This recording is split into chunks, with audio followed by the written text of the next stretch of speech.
All right, let's have a look at the team of the year then. And as ever, we start with agreed selections, and there are, how many have we got? 5 that they agree on. So Trippier at right back, 6, sorry, I didn't see Kevin De Bruyne lurking there. Trippier and Ruben Dias at the back, Odegaard, Rodri and De Bruyne with Haaland. So there's a Manchester City dominance. Where should we start with this then? We've talked about Odegaard. Gary, I think you were talking about Trippier earlier. Ruben Dias, Jamie, what marks him out? Listen, I think he's been fantastic since he's come to Manchester City. I really love him as a defender. And Gary mentioned earlier on the show about Man City messing about with different formations and teams and players. And I remember at times he wasn't playing. I remember going to Tottenham away when maybe one of the last games that they lost. And he was sub. And I'm just when he comes back, he's got an intensity about him. He loves to defend. And I think when I think of Manchester City's best centre-back, I think of Ruben Dias. That's the first person that I think of. And the defensive record, I think, now is, alongside Newcastle, the best in the division, so I think he's got to go in. It's interesting as well to hear from Manchester City players yesterday talking about who the manager is in the dressing room, and it was Ruben Dias. He is the mini Pep that drives them on. All right, so we've got the agreed selections, but I think let's spice things up by throwing in Jamie's team of the season. So here it is complete. These are Jamie's picks in white. Alisson in goal. Well, that's probably not a great surprise. How does Botman get in there alongside Ruben Dias? I think Botman came in as a player who was linked to a lot of top clubs, and then maybe they looked at him and didn't think he was quite good enough. Left-sided centre-back, which is always this is what managers want now, considering the way that teams build up from the back. He's gone into Newcastle, and they have the best defensive record, I think, in the Premier League alongside Manchester City. And it's not a defensive team, it's an attacking team. And I just think he's there week in, week out. He's got great size, great presence, and the amount of clean sheets that they keep, I just think he had to go in for me. Zinchenko at left back. Yeah.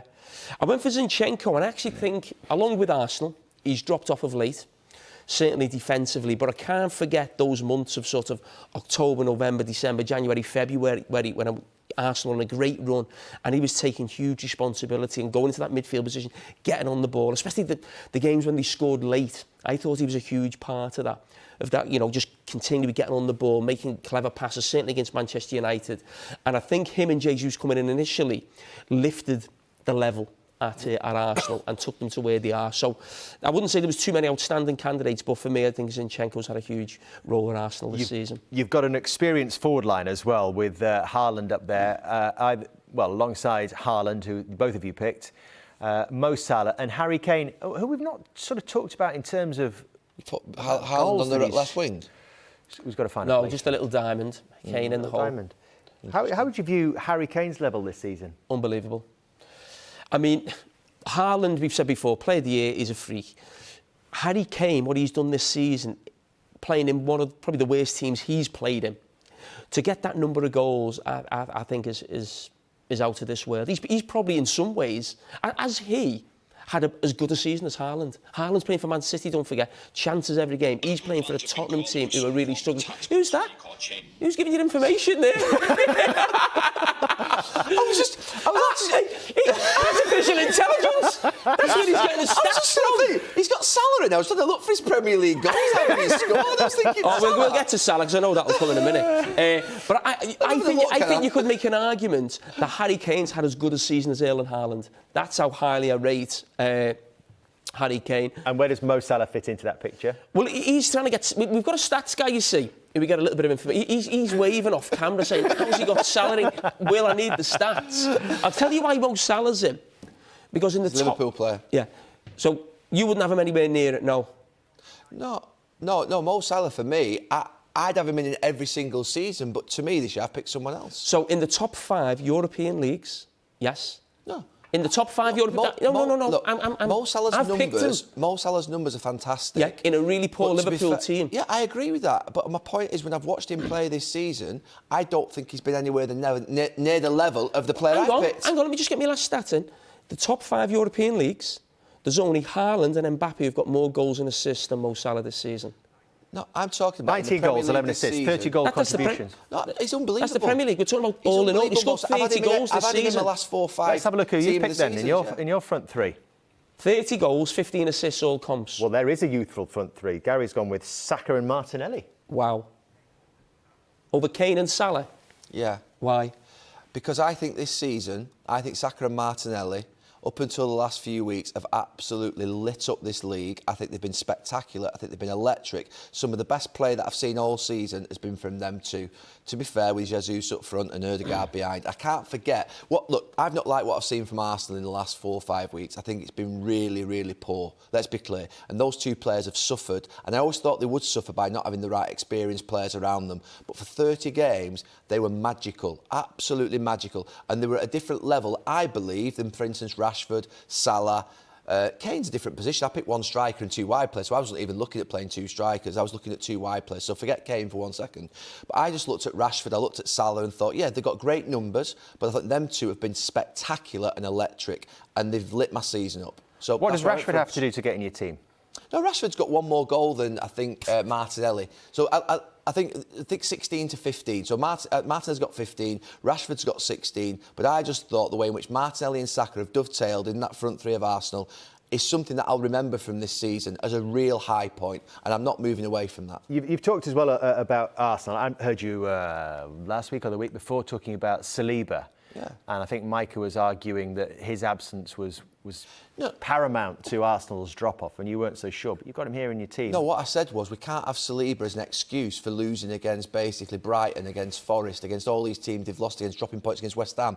You can't use Saliba as an excuse for that drop-off. However, if you're saying Saliba's had a fantastic season, of course. I think they've averaged 2.4 points per game with him in the team and 1.5 against. I looked at Botman, and Jamie mentioned clean sheets, but they've only had one clean sheet in the last 16 games, Newcastle. John Stones has only played 11 games at centre-back. So from that point of view, I looked at centre-back really closely. I've not looked at Salah on that left-hand side really too much, because I was always picking Saka on that side. So you weren't taking other people into consideration? For me, I was never picking Salah over Saka this season, so ever. A player who's got more numbers in a worse team, you would never even think about picking him? No, I've picked him for 4 or 5 years. He's a Liverpool player. I think he's absolutely sensational. But I was never picking Salah over Saka this season, so I wasn't even looking at the numbers. But at centre-back, that was one of the positions I really struggled with, that second centre-back. I looked at Botman, I looked at Stones, I looked at Akanji, I looked at all these players, but I still, when I looked at all the stats, couldn't find anybody that had the impact on the team like Saliba had. So I put him in because I think he's had a great season. So let's talk about left-back. Why did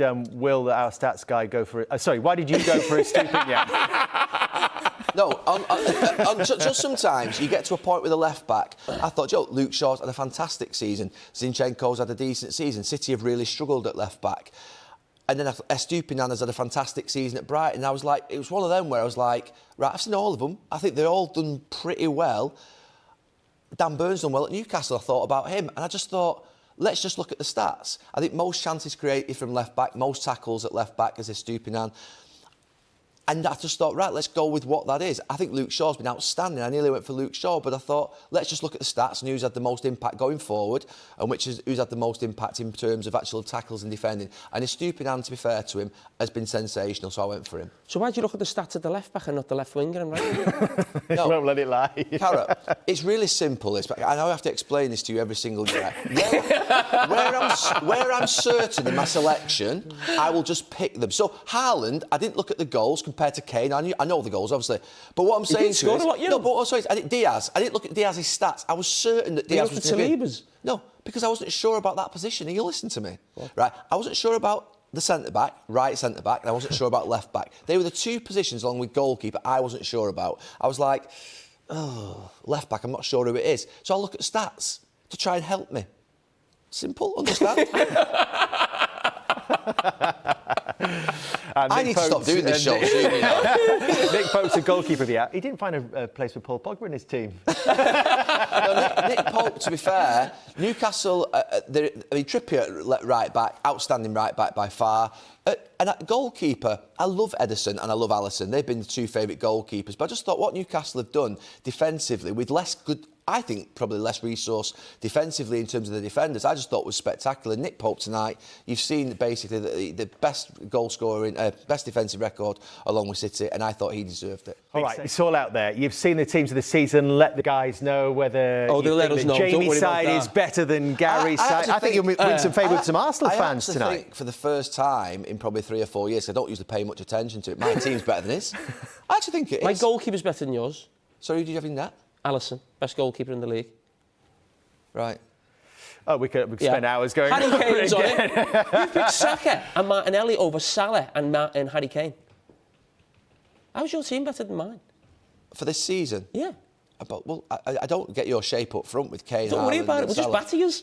Oh, my God. People are reaching for remote control. They want to say goodnight to us, and we will say goodnight for the final time on Monday Night Football this season. It's been quite a ride, and we've still got a nerve-jangling final day ahead of us, as well as the midweek action for you to look forward to as well. On what was an interesting night for Leicester City, might be a really crucial point for them, and it was a decisive point for Newcastle, who are back amongst Europe's elite. Good night from us.